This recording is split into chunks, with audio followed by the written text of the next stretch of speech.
Trojan family, what is going on? Welcome back to the USC LAFB show here on the LAFB network. I'm your host, Ryan Dyberd. Thank you, as always, for making this a part of your day. Couple transfer portal updates for you on this chilly, feeling like a real winter morning here in Los Angeles. It was 40 degrees. I think it was like 42 when I took my daughter to school this morning on January 9th. So happy Friday. All the weekend is upon us. But the show does not stop. So, was talking to someone earlier today, especially after this Husan Longstreet stuff, and then I've seen some other reports come out there now as well, so it seems to be pretty much out there, but looking like USC is really close to wrapping up this transfer portal cycle. Likely only to add maybe one more player. I could still see perhaps a couple more end up happening. We'll see, but it's looking likely just one, and it's looking like a tight end at that position. And so that was a position that I didn't anticipate them needing still didn't really anticipate them needing, but once Joey Olsen ended up leaving, and whether that was his choice or USC's, it's feeling like it was probably more USC's for whatever reason. You probably, as a numbers game, you lose Lake McCree, Walker Lyons, and Joey Olsen. You're only bringing two in the class with Mark Bowman and Josiah Jefferson, so you do want to have that one more to meet those numbers for the room that you look for. So I guess it just comes down to whether they liked someone better in the portal versus what they had seen out of Joey Olsen. Or maybe Joey Olsen said, hey, I want to go to another, but maybe it was his choice more so than USC's. And so then USC said, okay, we got to replace that from the portal. So looking like a tight end will be an addition to this class. I'll throw a couple names at you guys to look at. I think, you got to obviously look at the best one available still, which is Luke Reynolds from Penn State, 6'4", 248 pounds. He's a four-star transfer. He was a four-star recruit. And he is a sophomore, so still a young kid, talented kid, definitely worthwhile to add to the room. Obviously will be a little pricier based on his evaluation in the portal as it stands right now. The other one, I'm only going to throw three at you. I'm going to throw this one just more from a leadership perspective. If you look at who USC has added, which I'll get to after talking tight ends a little bit, when you look at the strategy of who they've added, it's veterans, it's guys with a lot of reps, and it's leaders. And so when you look at a guy like Bruin Fleshman, if I'm saying that right, from the Air Force Academy, you're going to get that in spades. Redshirt junior, so older guy. He's from Idaho, so more of that Midwest, West Coast kind of guy, and exceeded probably his ability at Air Force Academy, now looking for another opportunity. So that's a name I'll throw out there. Just sticking online with the strategy of veteran and leader, I think you get Bruin Fleshman in that, and what a great name coming over here at USC. And then the last one I'll throw out is Tucker Ashcraft Tucker Ashcraft from Wisconsin Junior. So I didn't even say Bruin Fleshman's size. Sorry, 6'4", 212, redshirt junior. So Tucker Ashcraft from Wisconsin, as I just said, junior as well, or will be a senior, 6'5", 245. So definitely the biggest body type of these ones I've mentioned. 3-star transfer. He was a 3-star recruit originally from Seattle, Washington, so could get back to the West Coast, obviously a little more Southern Coast, but on the West Coast, albeit. A very good player, played in the Big Ten, so he's got the Big Ten pedigree, has the Big Ten blocking pedigree. When you think about Wisconsin, even though they have been a down program the last few years, like they still churn out offensive linemen and tight end caliber players when you look at who they send to the NFL draft and just that style of play. Like when you think of the Big Ten, you think of offensive line and tight ends, right? You think of Wisconsin, you think of Nebraska, you think of Iowa, Michigan State, and I'm talking about I don't want to say second tier Big Ten teams, but essentially second tier, like not the Ohio States, the Michigans. They produce everyone. Offensive line, obviously one of them. But you always think of like, hey, when you want an offensive lineman, Iowa, Wisconsin, Michigan State, Nebraska, like always those guys are going to the league and producing at a high level. And tight end is one of those as well from Wisconsin. So a guy I think like Tucker Ashcraft, I keep saying that. Ashcraft is just a more common name, I guess. But Tucker Ashcraft, someone to watch for. So those three looking like it will be a tight end, and then we'll see if that's it. we'll see if that's it for the portal. I'll be honest, I really thought we'd get closer to that 10 mark with the punter addition. Yeah, I didn't really talk about him because of the Husan Longstreet news, but they did add a punter yesterday from Memphis. Obviously a need with their punter aging out and no more eligibility. So add that punter there. And so they're at 7. So this would be 8. Tight end would be 8. And then if they're done with that, I really thought they'd get, I've always said all along 10 to 15. It wasn't going to be a large class. 15 was like very high end. 10 felt more likely. I didn't think they'd go under that at 8. I'll be honest. I thought, but it is looking like, for whatever reason, and this I'm going to look more into so I can tell you guys that they're only going to roll with 95 scholarships versus 105. Now 105 now is the new max you can have. And I remember when we spoke with Lincoln Riley after a practice one day, he did kind of allude to that they would probably slowly implement and not immediately use all 105. I don't know the exact reasoning for that. I don't know if it's a strategy, if there's a certain limitations you do get, each program gets. So that I'll look more into because I don't inherently know what the benefit would be of doing less. If you're allowed 105, why would you do 10 less? I'm assuming there has to be some reason for that, whether it's money or not. If it's hey, they've capped NIL, maybe it's as simple as that maybe.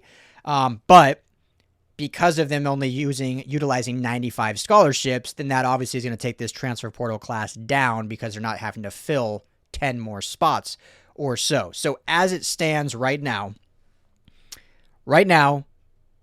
87 by my count current scholarship athletes with the addition of the punter yesterday. If you get the 3 big outstanding ones that we still have yet to hear, Tamir Robinson, linebacker, Alani Noah, again, I think he's gone. We don't know. That's just a very odd situation. Thoughts and prayers that everything's good with him. And Alex Graham is the big one. Now, I've heard that things have looked good. They're trending right, but the fact that it hasn't happened still, a little concerning. I'm not sure what the holdup would be unless it is in negotiations, unless he's kind of waiting to see what happens with the DC. But Alex Graham feels like one you certainly want to make sure you get that guy back. So with Tamir Robinson and Alex Graham, and with the foreseeable one addition of tight end, that brings you to 90. So then you got 5 scholarship spots left by my math, unless I'm missing something. Of those 5, you're going to need another quarterback with Husan leaving. You got, obviously, Jonas Williams, who's going to be the backup this year as a true freshman, behind Jade Mayava. And then hearing that Sam Heward actually is going to have another year of eligibility. I don't know how that's going to work. I'm assuming there's some medical redshirt in there somewhere. I know he has been injured in the past. So if the plan is for him to come back, then that brings you to 91, because obviously that hasn't been announced yet. That'd be 91. Great. They don't got to add a QB in the portal. I think he fits that role perfectly. Jonas Williams is your kind of true backup, but you've got the vet. You've got a really knowledgeable guy, smart guy, team guy in Sam Heward there in a pinch you need, but certainly a good practice arm. Absolutely. So that brings you 91. So then there's 4 spots left. And so seemingly they could add a couple more if they have the NIL for it, which, without Husan Longstreet's NIL, maybe there's a little bit left. However, I think they've pretty much I think they had planned on him leaving kind of. And, the big thing, and I'm not saying this not saying this to sound like on a pedestal or anything, so don't take it as that. But the big thing with fans is when these things get announced, it's almost like a panic crash out ensues. And this isn't just USC related, this is just sports related. More than not every single time, but more often than not, the team and this has all been known for a while. It wasn't just like yesterday at noon, Husan was just like, yeah, I plan on coming back. I just am kind of weighing my options. And then all of a sudden at 5 p.m., hey, I'm out. Peace. There's been conversations. There's been knowledge going on. So the team knew about this was coming for quite some time. And I think they had probably already seemingly moved on before the paperwork and the announcement was made. So I think the funds that they had allocated for him, which based on what I've heard was well over 7 figures, they probably already used some of that for some of this class. Is there any left of that? That I don't know. If there's not, then maybe that's why one more portal edition and that's it. That could be it. But with those 4 remaining spots, hey, what's going on, LAFB family? Before we get to the show, got to tell you about my friends over at Sleeper. The number 1 sports app right now, and not just for season-long fantasy. They have daily game updates. They have a live chat that you can chat with other users. Plus, my favorite part is the daily fantasy feature, which is similar to a pick'em. You just choose 2 or more players across any sport. Choose more or less in whatever sport that may be. So if it's football, more or less touchdowns. For Jaden Mayava, if it's Mekhi Lemon, more or less receptions. If you're looking at the Dodgers, more or less home runs for Shohei Ohtani. Really easy, and you can win real money. Right now, when you go and make your first deposit, make sure you use our promo code. You see it right there on the screen, USC LAFB. That's going to give you a matched deposit bonus up to $100. You put in $100 to play with, you're going to get $100 free on top of that. You can put in 10, you get 10 free. Also, right now, our friends are offering a $20 free entry for any new signups. If you go sign up today, you'll get both those offers. You get $20 right off the bat free to play with. Plus, use that promo code USCLAFB at sign up and you'll get that match bonus as well. Go to the App Store, Google Play, download the Sleeper app today, and tell them that the USC LAFB sent you. Now, let's get on to the show. You do still technically have the late signing period for the 2026 class, right? Last year they added AJ Tuateli in that class. And even before that, they added Wayman Jordan, remember, from the JUCO ranks in January. It was beginning of January, right around this time when he committed. So you could see maybe a JUCO edition. I think that would be really valuable. There's a lot of JUCO kids out there still, and they have that playing experience to come in. So could see that.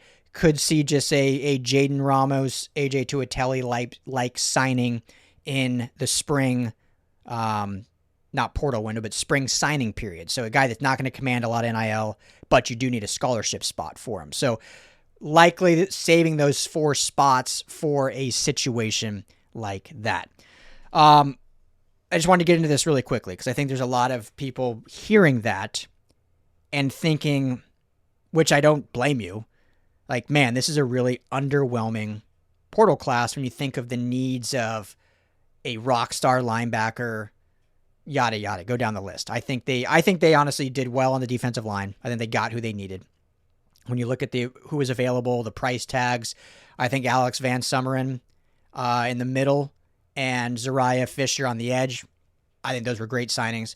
I think they got their corner that they needed from Iowa State in Jontez Williams. Obviously a little concerned because of coming off the ACL, but as long as he's healthy, which, is an if, it is a question mark. But the talent is there to be CB1 and be your best corner, plus all the youth.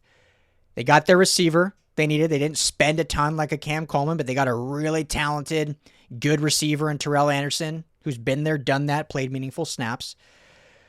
And they got their depth linebacker in Devin Bryant, who I said doesn't need to be a 3-down backer, but can be that run stuffer in run and goal-to-go situations.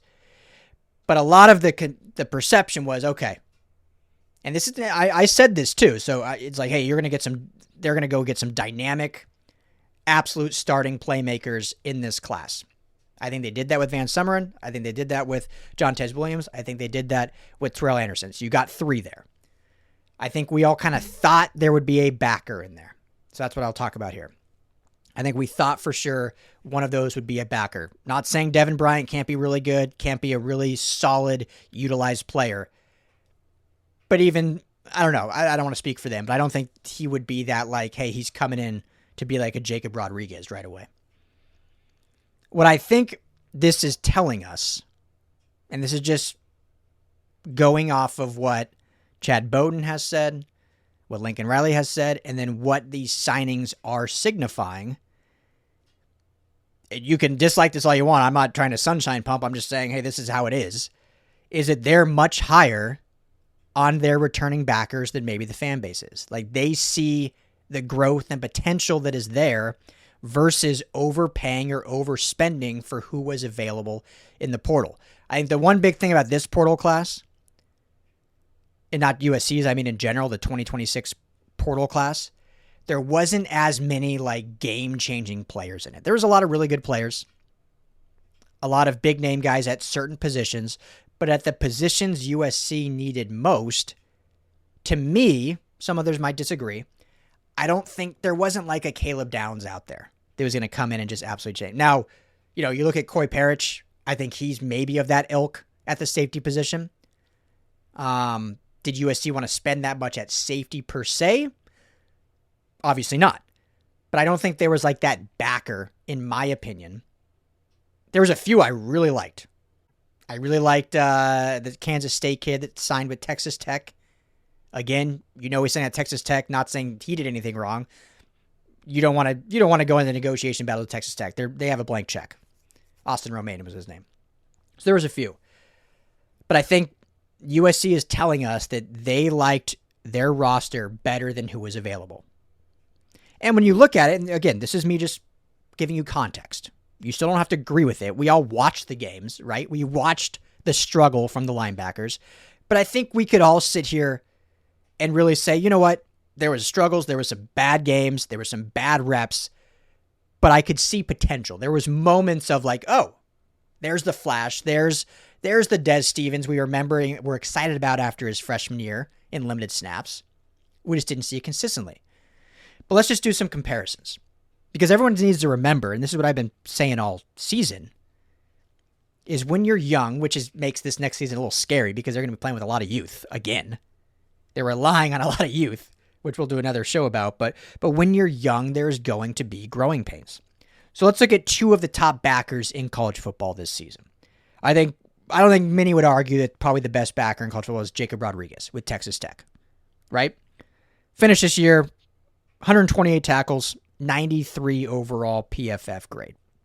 Game breaker. Tremendous backer. This was his 5th season. So let's go back to 2023, which was his 3rd season. So still a year more than Dez has been in college, and Jaden Walker, and Elijah Newby.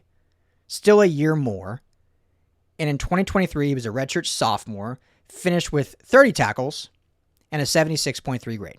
So you could see like a solid player.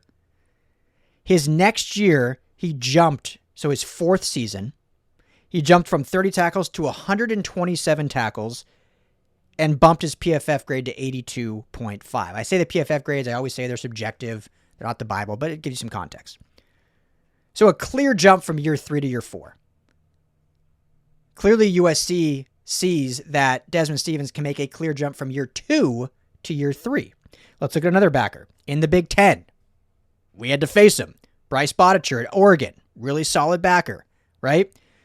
2023, his 2nd season. So this would have been Desmond Stevens' 2025 season, his 2nd year. 30 tackles, 59.8 PFF grade. Brutal grade, 30 tackles. 2024, his 3rd season. So the same jump for Dez. From 30 to 94 tackles, from a 59.8 grade to an 89.8 grade. Huge jump in both tackle production and actual grading scale.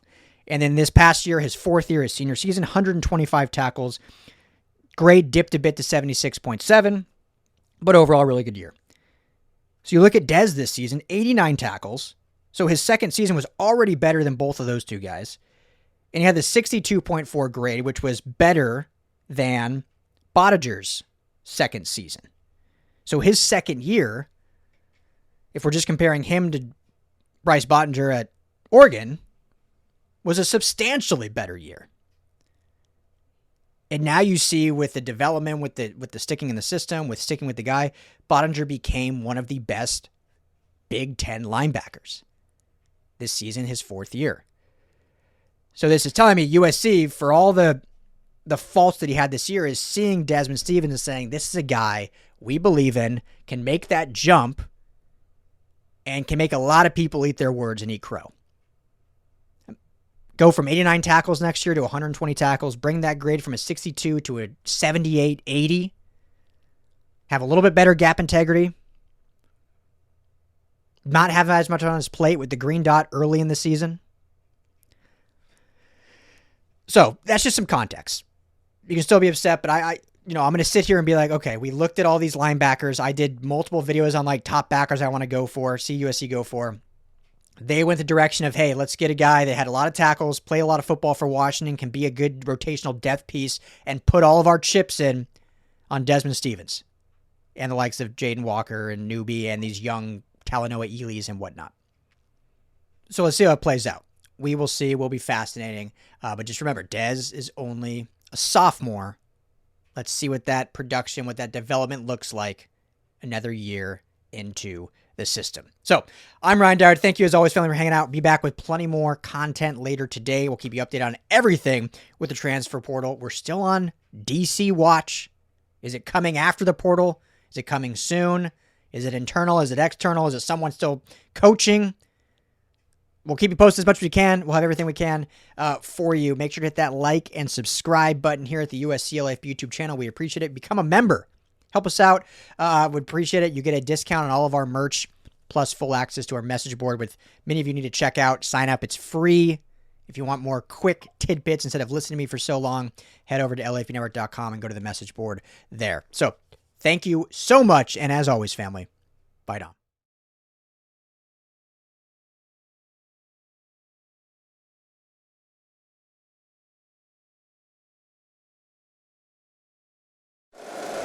If you like the show, please take a moment to rate, review, and subscribe. It really does help the show to grow. Thank you for listening.